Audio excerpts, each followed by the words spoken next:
전능하신 아버지 하나님, 하나님의 무한하신 능력과 무한하신 사랑으로 하나님 백성들을 돌보시고 복주시고 은혜 주셨음을 감사합니다. 하나님께서 한 사람 한 사람 성령으로 충만하게 하여 주옵시고 하나님을 따라서 많은 열매를 맺어 하나님의 영광을 드러낼 수 있도록 축복하여 주옵소서. 함께 모인 주의 백성들을 십자가의 보혈로 덮어주셔서 저와 우리 모두의 허물과 죄를 깨끗하게 씻어 주옵시며 우리의 삶을 얽어내고 안 되게 하는 악한 마귀세요 예수 이름으로 다 멸하여 주옵시고 질병은 치료하여 주옵시고 문제는 해결하게 하여 주셔서 하나님의 도우심으로 살아가는 우리 성도들 모두가 되게 하여 주옵시고 추석을 맞이하여 고향에 가거나 성묘를 가거나 여러 가지 일로 참석하지 못한 교인이 많이 있습니다. 하나님 저들에게 건강과 은혜를 더하여 주옵시고 오늘 여기 모여 하나님을 예배하여 찬양하는 우리 한 사람 한 사람 한 문을 활짝 열어 주셔서 성령으로 충만하게 하여 주옵시고 예수 이름으로 기적이 일어나게 하여 주옵시고 하나님의 도우심을 받아 복된 삶을 살아가게 하여 주옵소서. 이 시간도 저나 우리 모두에게 말씀과 성령과 능력을 덧입혀 주시기를 간절히 원하며 예수님 이름으로 기도하옵나이다. 옆에 인사합니다. 예수 이름으로 기적이 일어납니다. 인사해 주시기 바랍니다. 하나님의 기적과 평안과 주의 사랑이 늘 충만한 삶이 되시기를 예수 이름으로 축복합니다. 오늘 전 여러분과 함께 후회하지 않는 신앙생활 이런 제목으로 하나님 말씀을 나누겠습니다. 제가 오늘 글을 읽어봤더니 강남에 있는 큰 교회 목사님이 소천을 하셨어요. 그래서 예배를 드리고 마지막 반인을 하는데 온 가족이 다 나와서 이 영정사진을 앞에 두고 함께 사진을 찍더라는 겁니다. 그러니까 다들 웬일이야? 영정사진을 중심으로 해서 여러 명 가족이 나와서 사진을 찍으니 뭔 일이야 한마디씩 했어요. 예배를 드리고 나서 큰아들이 나와서 말하는데 여러분 우리 가족이 영정사진 앞에 놓고 사진 찍어서 놀라셨죠? 저희 아버지가 교회를 위해서 열심히 수고하고 헌신했습니다. 교회 목회는 성공하셨는데 우리 가정 목회는 실패하셨습니다. 우리 가족들과 함께 해외여행 또는 국내 여행을 한 번도 가본 적이 없습니다. 그런가 하면 아버지하고 변변한 가족사진 한 장 못 찍었습니다. 아버지도 마지막으로 하신 말씀이 내가 교회 목회는 성공했는지 모르는데 내가 우리 가족들에게 미안하고 내가 가족 목회를 실패했다고 그러시고 소천하셨다는 겁니다. 그래서 우리 가족이 마지막으로 아버지하고 함께 가족사진 찍으려고 다 같이 모여서 사진을 찍었으니 여러분 오해하지 마시고 우리 아버지가 교회는 수고했지만 가정은 제대로 가정 목회를 못하셨습니다. 그리고 인사말을 하더라는 겁니다. 제가 그 글을 읽으면서 이런 생각했어요. 야, 우리도 앞서머니 뒷서머니 다 하나님 앞에 갈 터인데 아니 죽음이라는 문턱이 항상 우리 앞에 기다리고 있는데 우리의 삶을 후회 없이 살았다고 말할 수 있을까? 어떻게 보면 매일 쳇바퀴 돌듯이 우리의 삶이 반복되지 않나요? 특별한 삶이 없어요. 특별한 사건이 없어요. 그냥 아침에 일어났다가 나가서 일 보고 저녁에 들어오고 그러다가 가족들끼리 식사도 제대로 못하고 그냥 늘 그런 삶을 살아왔는데 갑자기 하나님이 오라 하시면 주 앞에 갈 때 어떤 후회를 할 수 있을까? 어떤 모습이었을까라는 생각을 되새겨보면서 이런 생각이 있습니다. 가정이나 또는 인간관계나 여러분 모든 일은 여러분 자유롭게 하시겠지만 여러분 후회 없이 아마 삶으로 늘어가실 거예요. 그런데 저도 신앙생활의 만큼은 후회가 없이 살아야 되지 않을까. 근데 성경을 읽어보니 오늘 이 바울이라는 사람이 자기는 신앙생활을 65년 이상 66세에 세상을 떠났으니까요. 65세가 되도록 살면서 나는 신앙이 후회가 없다는 거예요.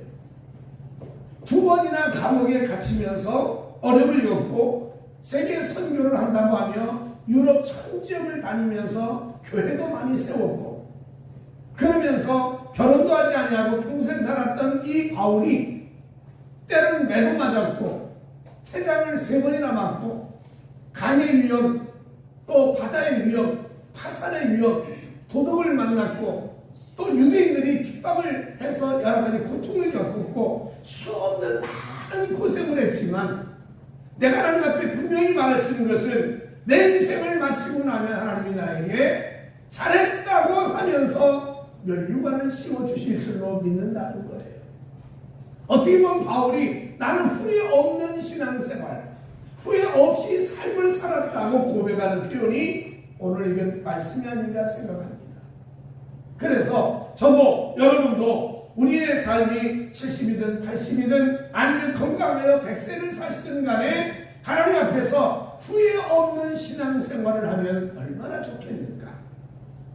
그래서 우리 모두가 바울이가 됐던 이 삶을 한번 되새기면서 우리도 신앙생활을 잘했으면 좋겠다는 말씀을 드리고자 합니다.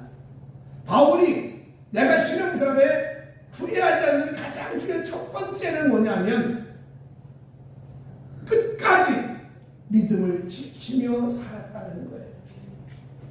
내가 예수를 믿고 바울은요 33살에 예수를 믿었어요. 그리고 66세에 세상을 떠날 때까지 살면서 여러 가지 어려움도 있고 문제가 많았지만 끝까지 믿음을 지켰다는 거예요. 오늘 이런 말씀에 말합니다. 디모데후서 4장 7절에 말하기를 나의 달려갈 길을 마치고 믿음을 지켰다고 했어요. 오늘 저도 여러분 얼마나 많은 믿음의 흔들림이 있겠습니까? 유혹도 있습니다. 질병의 어려움도 있었습니다. 인간관계 문제도 있습니다. 내가 예수를 믿는 것이 바르게 믿는 건가? 저 하나님 날 도와주시는가는 그런 갈등도 느끼며 살았는데 바울도 그런 일을 경험하면서도 말하기를 나는 끝까지 믿음을 지켰다라고 말하고 있어요. 여러분 하나님 앞에 갈 때까지 여러분의 믿음이 견고하고 흔들리지 아니하시기를 예수 이름으로 축복합니다. 근데 믿음이라는 것 속에는 2가지의 내용이 담겨 있어요. 그냥 믿습니다 하고 살지만 그 믿음 속에 2가지. 첫 번째가 확신이고 2번째가 신실함입니다. 그러니까 하나님 내가 믿습니다라는 말 속에는 내가 믿음으로 내가 끝까지 고집하며 섬기는 게 있습니다는 뜻이에요. 이건 변함이 없다는 거예요. 이건 흔들림이 없이 나는 이건 분명히 믿는다는 겁니다. 그 믿음의 고백이 어디서 나온지 아시죠? 우리는 사도신경을 하는 겁니다. 창조주 하나님을 난 믿습니다. 나는 예수님을 믿습니다. 나를 위해 십자가에 죽은 예수님을 믿습니다. 나의 죄를 용서하신 예수님을 내가 믿습니다. 내가 성령을 믿습니다. 내가 교회에 하나님의 함께 하심을 믿습니다. 내가 부활하심을 믿습니다. 여러분 이 신앙 고백을 통해서 내가 진 믿음을 확신 있게 고백을 하고 그것이 변함없이 끝까지 내 신앙에 기반이 된다는 것을 우리가 고백하는 것이요. 오늘 여러분 이 믿음의 고백이 분명하시고 흔들리지 마시기를 주 이름으로 축원합니다. 나는 하나님 못 봤어요. 난 예수를 본 적이 없어요. 나는 천국을 본 적이 없어요. 나는 지옥을 본 적이 없어요. 그러나 분명히 하나님 말씀에 하나님이 세상을 창조한 주인이시고 예수님이 우리 가운데 오셔서 나를 위하여 십자가에 죽으셨고 성령이 지금 역사하시고 내가 죽으면 영원한 천국에 간다는 확신을 가지고 있는 것이 이게 믿음이라는 거예요.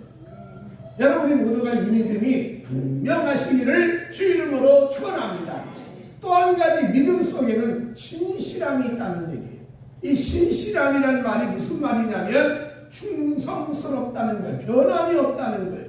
끝까지 처음과 나중이 똑같다는 거예요. 여러분 신앙을 가지고 살면서 갈수록 세월이 가면 변질돼요. 뭐 그런 대표적인 사람이 우리 솔로몬 아닙니까? 1,000번째 드리면서 하나님 하나님 하며 살던 사람이 솔로몬이었어요. 그가 나라가 분강하고 자기 일을 다 완수했다고 생각했을 때는 그가 하나님 사랑을 구하는 것이 아니라 사람의 사랑을 구하다가 또 하나님을 멀리하고 하나님을 배신하고 우상을 섬기고 결국 나라가 어지러움을 보면서 믿음이 신실하다는 말은 내가 처음 믿었을 때와 마지막 하나님을 갈 때까지의 변함없는 똑같은 신앙이 되어야 된다는 거예요. 이게 신실함이에요. 성경이 말씀합니다. 요한계시록 2장 10절에 말하기를 내가 죽도록 충성하라. 그리하면 내가 생명의 명령을 내게 주리라. 이 죽도록 충성이라는 말이 뭐냐면 신실하다는 뜻이에요. 오늘 저도 여러분 하나님을 향하여 이 분명한 믿음을 가지고 신실하게 흔들리지 말고 변질되지 말고 자꾸 합리화시키지 말고 하나님만 다 따라갈 수 있는 저가 되고 여러분 되시기를 예수 이름으로 축복합니다. 성경 다니엘서 보면 사드락과 메삭과 아벳느고라는 사람이 있어요. 종살이 하면서 크게 인정을 받아 나라의 관직을 받은 사람들이었어요. 근데 왕이 금신상을 만들어 놓고 그걸 절하라는 거예요. 그 절하지 않는 사람은 불문불에 던져 놓겠다. 그러니까 불 속에 던져 죽여버리겠다는 거죠. 그래서 이 세 친구가 같이 믿음을 생활하는데 왕이 아무리 말해도 주위 사람이 말하기를 금신상에 절하지 않는다는 거예요. 그래서 왕이 불러다 말하기 왜 금신상 절하지 않냐? 너 죽는데 너 지금까지 쌓은 모든 업적이나 스펙이 다 없어지는데 그래도 괜찮냐? 그랬더니 이 세 친구가 하는 말이 있습니다. 다니엘 3장 10절 말하기를 왕이여 우리가 섬기는 하나님이 계시다면 우리를 맹렬히 타는 풀무불 가운데서 능히 건져내시겠고 왕의 손에서도 건져내시리라 믿습니다. 확신을 선포했어요. 하나님 분명히 살아계시고 우리를 건져주시고 우리를 지키시고 우리를 보호하실 거라는 거예요. 여러분 어떤 일을 당하더라도 하나님이 여러분 곁에 있음을 잊지 마시기를 주 이름으로 축원합니다. 확신이에요. 분명한 확신이에요. 그래서 그가 그 다음 말합니다. 제 친구와 왕에게 이런 말합니다. 그러나 왕이여 혹시라도 우리를 건져주지 아니하실지라. 우리가 하나님의 믿음을 갖고 하나님과 함께 살아왔어도 하나님이 나를 건져주지 아니하실지라고 왕이여 우리가 왕의 신들을 섬기지 아니하고 왕이 세우신 금신상에게 전하지도 아니할 줄을 아옵나이다. 죽음을 염두에 두더라도 하나님에 대한 신실한 충성을 버리지 않겠다는 겁니다. 여러분 이 믿음, 그러니까 확신과 신실함이 같이 어울려진 것이 믿음인데 그 믿음을 가지고 사는 이 사드락과 메삭과 아벳느고 세 사람을 7배나 뜨거운 불문 속에 던져도 하나님이 결국은 제4의 천사와 함께 머리카락 하나 상하지 아니하고 건져주는 기적을 보았다는 겁니다. 여러분 이게 믿음이에요. 그러니까 오늘 저도 여러분 정말 힘들어요. 믿음을 지키기가 어려워요. 믿음 갖고 갈등이 와요. 예수 믿는 게 힘들어요.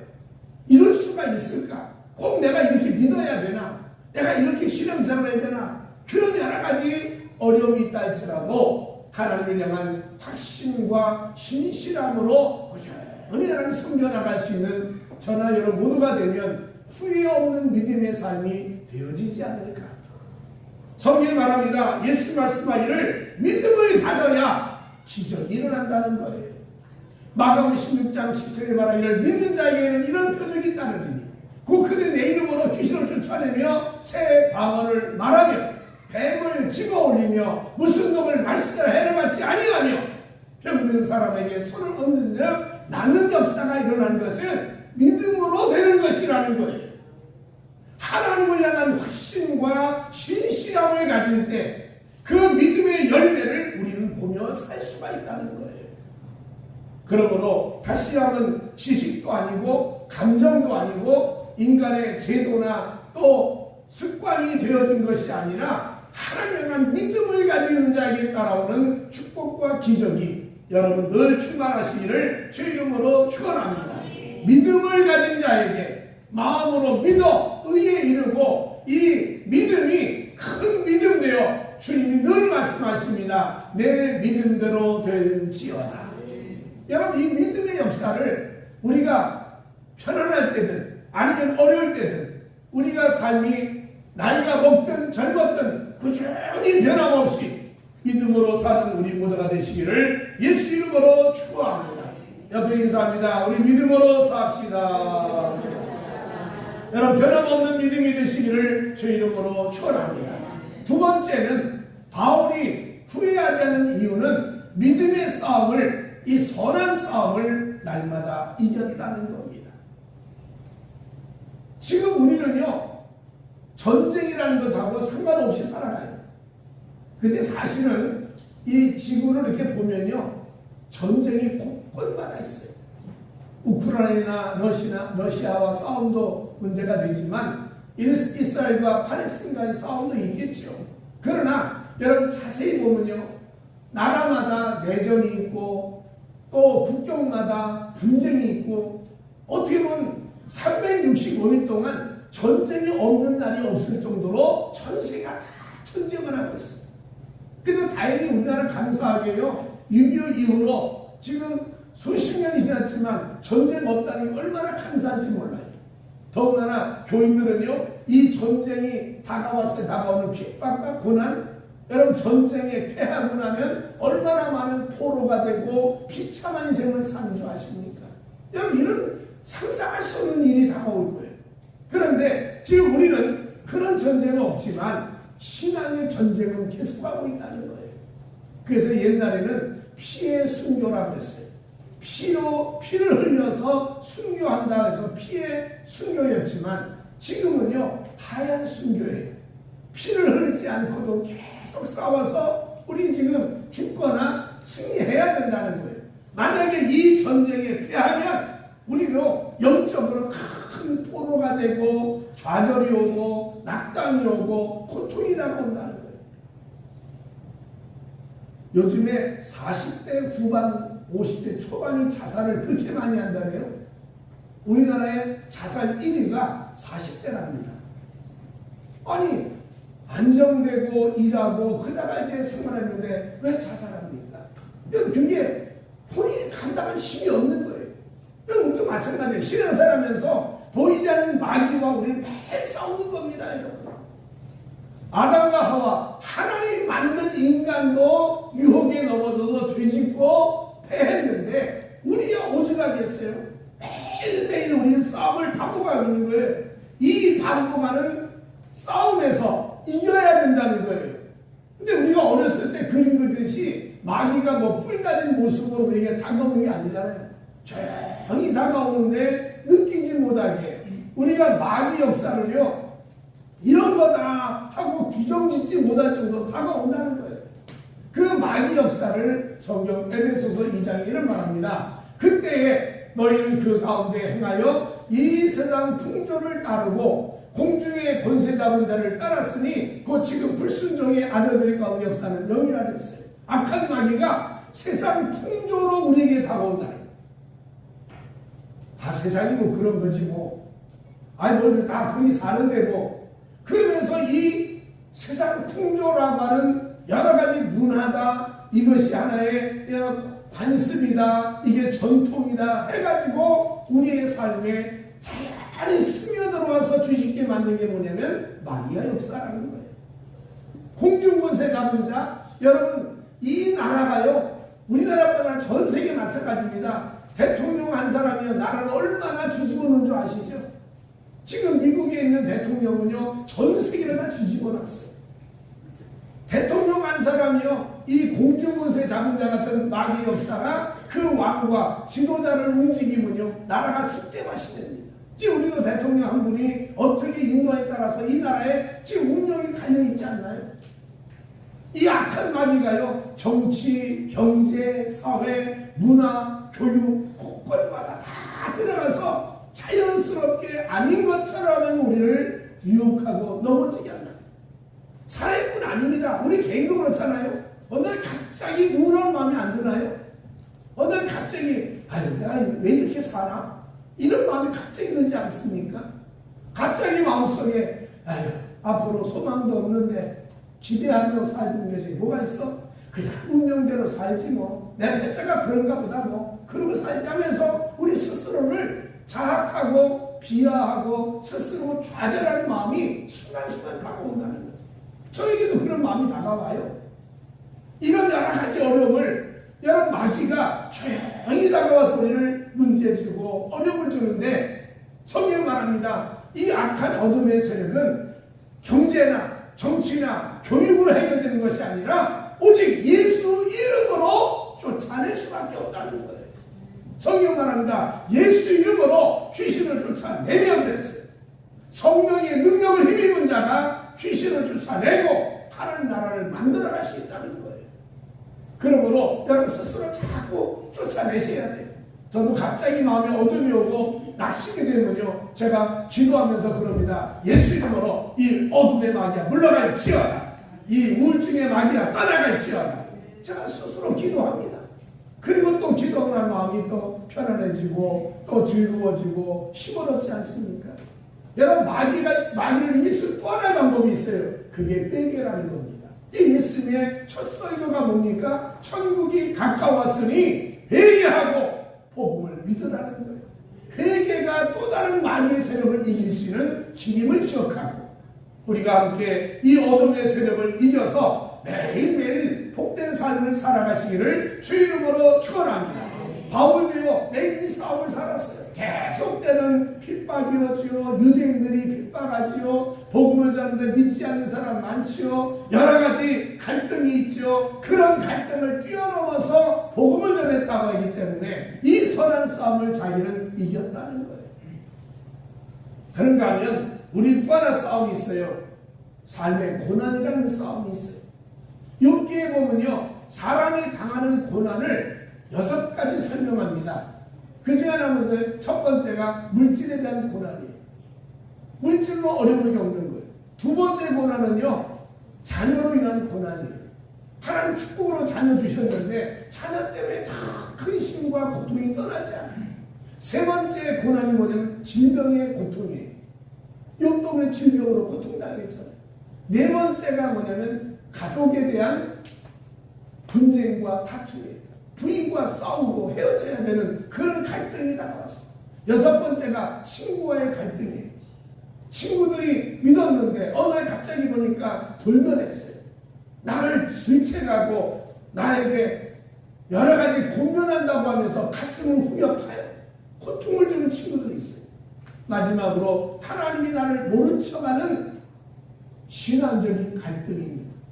이런 고난이 6가지가 아마 대표적으로 인연에 다가온 거라 이 처음 쓰여진 욥기란 책에 구체화된 것 같습니다. 어쨌든 간에 저나 여러분 이 고난을 날마다 겪는데 여러분 예수 믿는 사람들이 알아야 할 것은 고난이 면하여 복이 된다는 거예요. 시편 117편 71절에 고난당한 것이 내게 유익이라고 했습니다. 끊임없이 내게 고난이 다가오지만 그것이 나로 하여금 또 다른 성장을 위한 디딤돌이 되게 만들어 주신다. 여러분 기억하십시오. 고난은 축복의 디딤돌과 같다라 무슨 말씀이냐? 여러분 복이 되고 은혜가 될 줄로 믿습니다. 여러분 어린아이 키워보시면 알지 않습니까? 어린아이들이 감기에 걸리거나 또는 뭐 수두에 걸리거나 여러 가지 병이 종종 걸려요. 근데 그 병이 낫고 나면요 얼마나 약아진지 몰라요. 똑똑해지고 약아지지 않습니까? 우리도 똑같아요. 우리가 삶의 고난을 겪고 나면요 우리가 똑똑해져요. 믿음으로 신앙으로 참 똑똑해져 가지고요 하나님 앞에 정말 복 있는 삶을 산다는 것을 깨닫게 된다는 거죠. 여러분 이 고난과 시련을 유익하신 하나님의 손길을 바라보며 이겨나가시기를 주 이름으로 축원합니다. 또 한 가지 싸움이 있어요. 거짓이라는 것과 매일 싸워야 돼요. 요즘 그걸 뭐랍니까? 가짜 뉴스라고 말하지 않습니까? 가짜 뉴스하고 지금 매일 싸워야 돼요. 근데 제가 여러분 다 보시지만 유튜브를 보면요 별별 목사들이 다 있어요. 야 이런 목사도 있네. 저도 그럴 정도예요. 그것도 이단이나 여러 단체들이요 기독교인 척하면서 비슷하게 내리는 그런 여러분 유튜브가 얼마나 많으십니까? 그거를 다 이렇게 듣다 보면요, 내가 믿는 신앙이 흔들려요. 야, 진짜인가? 이게 내가 잘못 믿는 거 아닌가? 그럴 정도인데, 이 가짜 뉴스가요, 가짜 신앙이 지금 팽배해요. 근데 바울 시대도 똑같았어요. 바울 시대는요, 성경이라는 게 규정이 안 돼 있었죠. 사회가 아직 이런 언론이라든지 또는 메디아가 없었기 때문에 당연히 전파가 안 됐겠죠. 근데도 불구하고 교회 안에 수많은 이단들이 들어와 있다는 거죠. 그 대표적인 것이 영지주의라고 하는 그노시스라는 영지주의가 돌아가지고 교인들을 막 혼란시키게 하고, 하나님 믿는데 육체는 악한 거다, 영은 선하니까 육체는 마음대로 써도 된다, 그래가지고 교회가 부패하고 음란해지고 잘못된 모습으로 흘러가는 그런 모습을 뻔히 보면서 이 거짓 선생들이 교회 안에 얼마나 많은지 모른다는 거예요. 그래서 바울이요, 얼마나 마음에 가슴을 치면서 얘기했는지 갈라디아서 보면 이런 말씀이 있습니다. 갈라디아서의 1장 8절에 우리나 혹은 하늘로부터 온 천사라도 우리가 너희에게 전한 복음 외에 다른 복음을 전하면 저주를 받을지어다. 얼마나 강하게 이 거짓 잘못된 복음 때문에 신앙이 병든 것에 대한 가슴 아픔을 표현한 거예요. 거짓 가짜 뉴스, 가짜 복음을 들으면 저주를 받는다는 거예요. 여러분, 우리는요, 다시 한번 말씀드립니다. 말씀 중심이 되기를 주 이름으로 축원합니다. 예수 중심이 되기를 바랍니다. 하나님 말씀을 전하는데 사람을 자꾸 내세우고 인간을 자랑하고 돈을 자랑하면, 여러분, 이거는요, 우리 목사의 기능을 잃어버린 거예요. 성경 이외에 더 권위를 부여했다? 그건 문제가 있는 거예요. 아무리 그가 예언을 하고 하늘에 올라갔다 내려갔다 기적을 행하고 예언을 한다고 해도 성경 외에 또는 예수 이외에 다른 걸 전하면 이건 가짜예요. 가짜. 아무리 숫자가 많은 무슨 의미가 있겠어요. 오직 말씀, 오직 예수, 이게 우리의 신앙의 중심이에요. 이게 종교개혁의 중심이고요, 우리 개신교의 중심은요, 오직 말씀, 오직 믿음, 오직 은혜입니다. 하나님 주신 축복을 오직 예수만 바라보는 거예요. 그래서 다시 한번 우리가 이 어둠의 세력과 싸워서 여러분 승리하고 하나님의 능력 안에 살아가시기를 예수 이름으로 축원합니다. 야고보도 말합니다. 마귀를 대적하라, 그리면 피하리라 그랬어요. 거짓과 잘못된 권한을 대적하라는 거예요. 그냥 팔짱이 하고 살지 말고 우리 또 한 번 기도하면서 어둠을 이어나가 여러분 모두가 승리하며 살아가시는 주의 복이 임하시기를 예수 이름으로 축복합니다. 옆에 인사합니다. 매일 승리합시다. 매일매일 승리하시기를 주의 이름으로 축원합니다. 세 번째로 우리가 할 수 있는 것은 하나님께서 주시는 상급을 기대하며 살자. 하나님 반드시 상급을 주신다는 거예요. 여러분, 이게 우리의 신앙의 또 하나의 소망이에요. 하나님을 믿는데 하나님이 상급을 안 주신다? 하나님이 아무런 우리에게 열매를 주지 않는다? 이것보다 또 어려움을 어디 있겠어요. 그래서 히브리서 이런 말합니다. 하나님께 나아가는 자는 반드시가 계신 것이다. 오늘 여러분, 하나님 살아계신 믿음의 하나님 하시기 바랍니다. 하나님 살아계시다는 거예요. 하나님 믿는다는 거예요. 그 다음에 하는 말이 있습니다. 또한 그가 자기를 찾는 자들에게 상 주시는 이 힘을 믿어야 할지니라. 하나님 여러분의 삶에 보상을 주실 줄로 믿습니다. 죽은 다음에 보상이 아니라 삶에도 보상을 주셔야 된다는 거예요. 그래서 예수님이 말씀하기를 나와 복음을 위하여 다 내려놓고 오직 예수, 오직 하나님만 바라보고 살면 내가 반드시 너에게 보상을 줄 터인데, 마가복음 10장 3절에 말합니다. 현세에 있어 집과 형제와 자매와 어머니와 자식과 전토를 100배나 배나 받을 것이요 박해를 겸하여 받고 내세 영생을 받지 못할 자가 한 사람도 없다는 거예요. 오늘 신앙으로 여러분 열심히 살아가면 하나님이 땅에서 100배의 복을 주시겠다. 100배라는 말은 최대 복을 말합니다. 성경이 그러니까 오늘 여러분 삶 속에 하나님이 땅에 기름진 복으로 100배의 복을 주시기를 주 이름으로 축원합니다. 물질로 걱정하지 않기를 바랍니다. 생활에 염려가 없기를 바랍니다.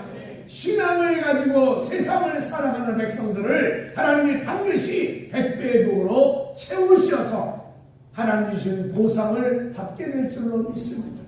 너희가 소자 한 상 냉수를 대접해도 그 냉수 대접한 것을 상을 잃지 아니할 것이요, 너희가 예수 이름으로 대접 예수님 이름으로 상을 받을 것이요, 선자의 이름으로 대접은 선자의 상을 받겠다고 했는데, 하나님께서 여러분의 삶에 이런 복들을 물질의 복이나 건강이나 세상에 사는 동안에 필요한 복을 다 공급해 주셔서 여러분 복되게 살아가시기를 주 이름으로 축원합니다. 또 하나는요, 빛나고 깨끗한 세마포 옷을 입혀주겠다는 거예요. 우리 영적인 신령한 옷을 주신다는 거예요.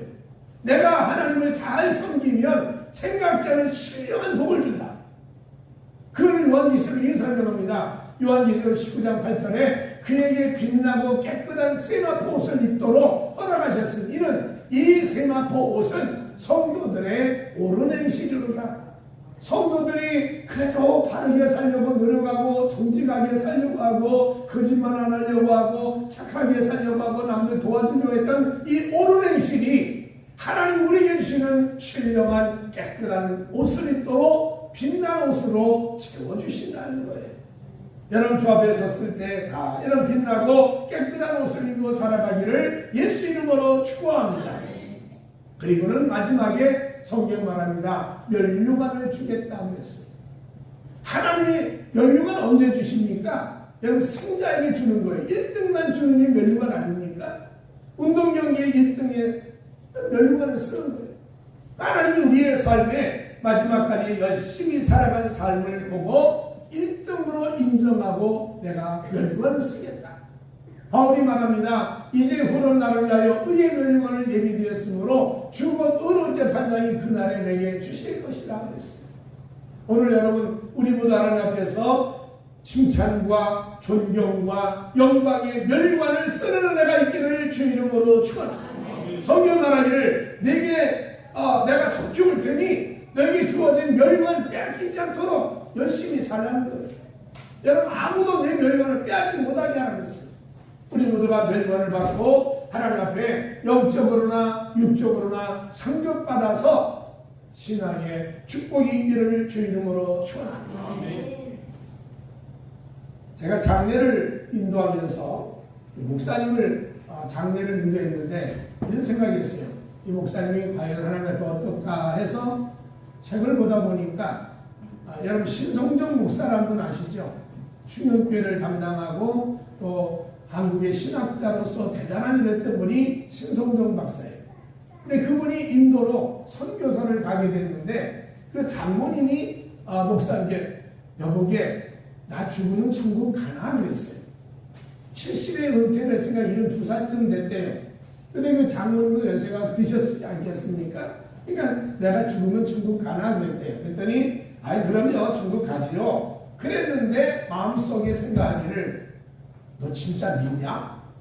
너 진짜 천국 있다고 믿어? 갑자기 의심이 들어오더라는 거예요. 자기가 수십 년 목회를 했고 학생들 강의했고 내가 신학 박사고 내가 대단했는데 그런 마음이 갑자기 들어오니까 장모님한테 죽으시면 천국 가요라고 당당하게 말하는 게 자꾸 줄어들더라는 거예요. 그 사람에게 기도했다라니 제가 수십 년 목회하고 학교 강사하고 내가 신학 박사라고 나를 존경한다는데 진짜 천국 지옥이 있습니까? 보여주세요 그랬대요. 그래가지고 8일 동안을 천국과 지옥을 보았답니다. 그래서 그 8일 동안만 천국과 지옥을 서점에 여러분 책으로 나왔어요. 내 그 가운데 보면 이런 얘기합니다. 천사를 따라 지옥을 가게 됐는데 지옥에 내려갔더니 천사가 나는 지옥을 안내할 수 없다 그러고 올라간다 그러더래요. 그러면서 너를 인도할 사람이 있다고 하면서 왔는데 그 인도한 사람이 누군지 아세요? 북한의 김양욱 목사라는 북한 목사가 지옥에서 자기를 인도하더랍니다. 여기 이렇다 저기 있다. 결국 북한에 있는 목사는요 믿음의 목사가 아니잖아요. 그냥 허울 좋은 목사지. 그런데 하여튼 지옥에 왔더래. 그래서 거기서 자기를 쭉 인도하더래. 뭐 제가 지옥 얘기는 안 하겠습니다. 그냥 안 갈 거니까. 그죠? 근데 천국에 이제 갔대요. 천국에 갔더니 맑은 빛 가운데서 하나님 보이진 않지만 하나님이 거기 계시더래. 근데 하나님 옆에 맑은 빛 가운데 12반열이 있더라는 거예요. 이게 쭉 반열이 있더래. 그래서 그 빛 가운데 있는 해서 줄을 이게 맞춰서 12줄이 쫙 있더라는 거지요. 첫 번째 줄에 누가 있나 봤더니 첫 번째 줄은 천사가 말하기를 순교자가 앉는 자리랍니다. 예수를 위해서 순교한 사람. 그래서 보니까 손양건 목사라든지 주기철 목사라든지 뭐 이렇게 순교한 사람들이 하나님 제일 앞에 멸관수가 앉아있더래요. 보니까 모세가 없더래요. 모세는 두 번째 반열에 있더래요. 왜 모세가 두 번째 했더니 천사가 말하기를 순교를 안 했기 때문에 두 번째 반열에 있대요. 모세는 순교 안 했으니까. 그래서 이 두 번째 반열에는 선교자들 전도한 사람, 영혼을 보는 사람의 반열이 두 번째 반열. 그러니까 이제 조금 있더랍니다. 뭐 지옥에 이 가운데 보면 목사도 지옥에 있다 그러고 장로도 지옥에 와 있다 그러고 뭐 별별 얘기 다 하는데 나 넘어가자고요. 근데 제가 천국에 그러면 맨 마지막 12번째 앉은 사람은 누굴까 궁금했어요. 그래서 그 책의 마지막을 쭉 보니까 12번째 앉아있는 사람이 있는데 그 사람이 누구냐? 십자가의 우편에 앉았다 죽은 사람. 십자가에 두 강도가 매달렸잖아요. 근데 한 강도는 예수를 비난하고 죽으라 그러고 설정받는 한 사람은 예수는 내제 때 죽었는데 하면서 저 사람은 죄가 없는 분이다 그랬더니 예수 말씀하기를 내가 오늘 나와 함께 낙원에 이르리라 하면서 천국 인도한 사람이 있잖아요. 그러니까 아무런 수고도 없고 아무런 열매도 없고 아무도 없는 사람이 이 사람이 거기 있더랍니다. 그러니까 여러분 12번째 맨 마지막 꼬레비가요 그냥 간신히 구원받은 사람. 근데 또 하나가 있더래. 거기 자기가 아는 사람이 있는 거 그 외에 많은 얘기가 있지만 그 안에 또 있는데는 여러분 살인마 김대두라고 아십니까? 옛날에 많이 사람 죽여가지고 죽었던 사람. 이 감옥에 있는 감옥에서 예수를 믿고 회개해서 그리고 천국에 왔는데 그 사람이 12번째 내 꼬람이 있더라는 거예요. 그러니까 뭐라 그럴까요? 구원의 반면에 부끄럽게 구원받은 사람들이 맨 마지막에 있고 신앙생활 쭉 물론 여러분 천국 지옥 본 사람은 믿음의 분량대로 보기 때문에 다 다양합니다. 근데 이 목사님이 본 지옥의 모습, 천국의 모습은 그냥 한 번씩 볼만한 내용이 있지만 어쨌든 간에 여러분 우리가 상급이 있음을 기억하고 성령 고린도후서 10절 말씀처럼 우리의 수가 헛되지 않는 걸 기억하며 여러분 신앙생활 잘해서 하나님 앞에 면류관 쓰고 빛난 여러분 세마포스 입고 그리고 이 땅에서는 백배의 복을 받으며 살아가는 하나님 복이 임하시기를 주 이름으로 축원합니다. 우리는요 이 땅에 살다가 이제 갈 거예요. 앞선 수선이 다 가는 겁니다. 요즘에는요 젊은 사람도 심장마비로 죽고요, 젊은 사람도 암에 걸리고요, 어린아이들도 요즘에 당뇨도 걸리고요, 어린아이들도 요즘에 암에 걸린 소아암이 얼마나 많습니까 여러분. 아무도 자기의 삶을 보장하지 못해요. 그러나 하나님 원하시는 가야 되는 인생에 여러분 모두가 가정에서 후회됨이 없는 삶이 되어지기를 바라고 인간관계도 후회가 없기를 바라고 신앙생활도 후회가 없는 삶이 되어지기를 주 이름으로 축원합니다. 그래서 우리가 세 가지를 기억하십시다. 여러분 후회 없는 신앙생활을 위해서 끝까지 믿음생활 잘하시기 바랍니다. 흔들리지 마시기 바랍니다. 변함없는 믿음이 되기를 바랍니다. 두 번째는 매일매일 이 선한 싸움을 승리하며 살아가십시다. 마귀에게 지면 고통이 와요. 이 영적 싸움에 지면 환란이 오게 되어 있어요. 우리 영적 싸움 이기자는 거예요.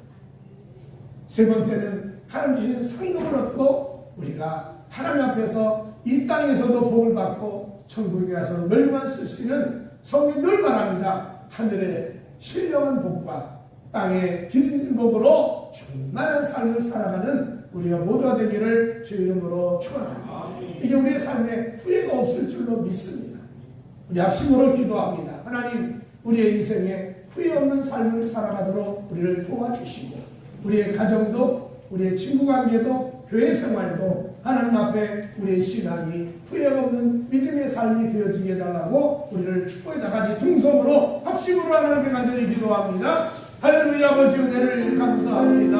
우리 모두에게 은혜 베풀어 주셔서 후회 없는 믿음의 삶을 날마다 살게 하여 주시고, 우리의 가정이나 우리의 삶의 모든 영역에 하나님이 허락하시는 풍성함과 주의 능력과 주의 권능으로 함께하여 주셔서 복 있는 삶을 살아갈 수 있도록 주여 은혜를 베풀어 주옵소서. 하나님 간절히 원합니다. 우리가 끝까지 믿음을 지키게 하여 주셔서 변하지 아니하고 흔들리지 않게 하여 주옵시며, 하나님 우리가 늘 동행하여 주셔서 우리 한 사람 한 사람 하나님이 주시는 믿음으로 인하여 예수 이름으로 마귀의 권세를 꺾어버리고 죄를 이기며 살게 하여 주옵시며, 아버지 하나님 우리에게 주신 소망을 바라보고 미래를 바라보며 상급을 바라보며 살아갈 수 있는 하나님 백성들 되도록 축복하여 주옵소서. 아버지 하나님 한 사람 한 사람 지켜주셔서 복 있는 삶을 날마다 살아가도록 도와주시고 지켜주시고 축복하여 주옵소서.